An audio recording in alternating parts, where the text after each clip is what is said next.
The process of unionizing workers may begin in one of two primary ways. A union targets an industry, a region, or a company, or employees request union representation.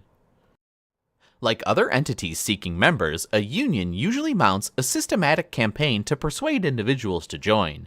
As would be expected, employers respond to unionization efforts by taking various steps to oppose them.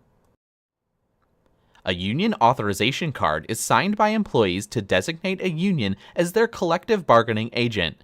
At least 30% of employees in the targeted group must sign authorization cards before a representation election can be scheduled. An election to determine if a union will represent the employees is supervised by the NLRB for private sector organizations and by other agencies for public sector organizations. If two unions are attempting to represent employees, the employees will have three choices: Union A, Union B, or no union. Before any election, the appropriate bargaining unit must be determined. A bargaining unit is comprised of all employees eligible to select a single union to represent and bargain collectively for them. If management and the union do not agree on who is and who is not included in the unit, the regional office of the NLRB will make the determination. A major criterion in deciding the composition of a bargaining unit is what the NLRB calls community of interest.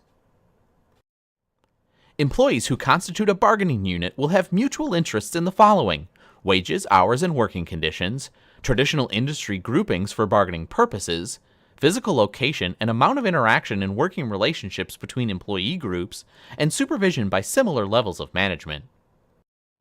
The Taft-Hartley Act excludes supervisors from voting for or joining unions. As a result, supervisors cannot be included in bargaining units for unionization purposes, except in industries covered by the NLRA.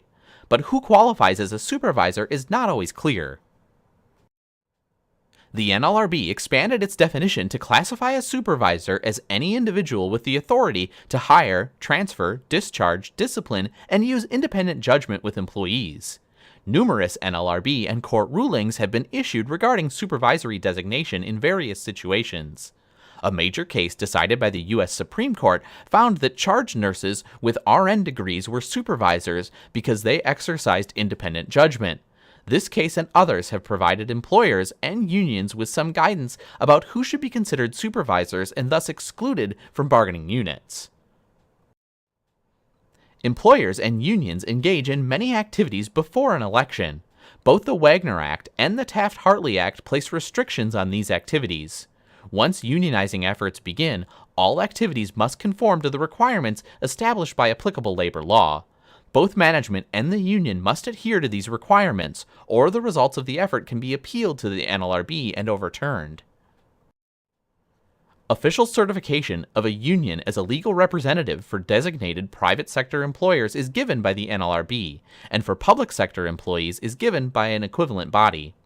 Once certified, the union attempts to negotiate a contract with the employer.